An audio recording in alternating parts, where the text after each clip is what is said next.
দীর্ঘ ৩৭ বছরে উন্নয়নের ছোঁয়া লাগেনি সিরাজগঞ্জের উল্লাপাড়ার চণ্ডীপুর পাড় এলংজানি সরকারি প্রাথমিক বিদ্যালয়ে।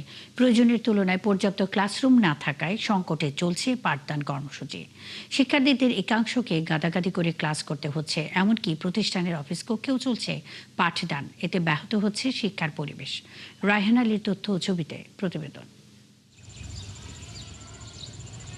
সিরাজগঞ্জের উল্লাপাড়ার চণ্ডীপুর পাড় এলংজানি সরকারি প্রাথমিক বিদ্যালয়টিতে সংস্কার কাজ হয়নি দীর্ঘ ৩৭ বছর। দিন দিন শিক্ষার্থীর সংখ্যা বাড়লেও বাড়েনি শ্রেণীকক্ষের সংখ্যা। এতে গাদাগাদি করেই চলছে পড়াশোনা। বর্তমানে এই বিদ্যালয়ে ১০০-রও বেশি শিক্ষার্থী পড়াশোনা করছে, কিন্তু পর্যাপ্ত শ্রেণীকক্ষ না থাকায় অফিস রুম ও বারান্দায় বসে ক্লাস করতে হচ্ছে।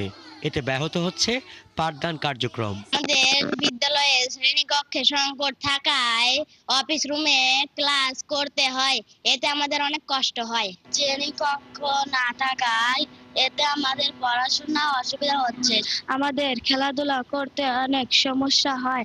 আমাদের একটা যদি বড় মাঠ থাকতো ভালো হতো। বিদ্যালয়ের প্রধান শিক্ষক সহ অন্যান্য শিক্ষকরা জানান, আলাদা কক্ষ না থাকায় শ্রেণীভিত্তিক পাঠদান চালিয়ে যাওয়া সম্ভব হচ্ছে না। তাই নতুন ভবনের দাবি জানিয়েছেন তারা। এখানে একটা প্রাক প্রাথমিকের জন্য ছোট্ট একটা রুম করে দিছে। তো এই রুমটা ২০ জন ছেলে মেয়ে আটার মতো সিস্টেম নাই। ভবন না থাকার কারণে অফিস রুমে পাঠদান দিতে হয়, এতে বাচ্চা ছাত্রছাত্রীদের খুব অসুবিধা, আমাদেরও খুব অসুবিধা।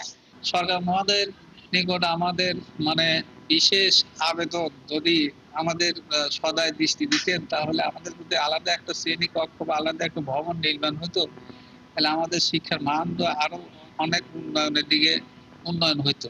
প্রাথমিক শিক্ষা কর্মকর্তা জানান, বিদ্যালয়ের শ্রেণীকক্ষ সংকটের বিষয়ে সংশ্লিষ্ট কর্তৃপক্ষকে জানানো হয়েছে। খুব দ্রুত সমস্যার সমাধান করা হবে।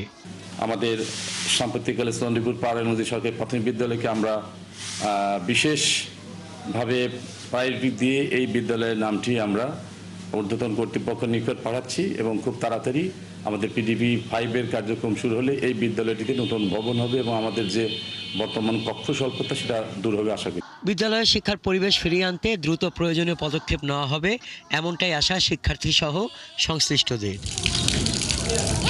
হাসান আহমেদ, ৭১।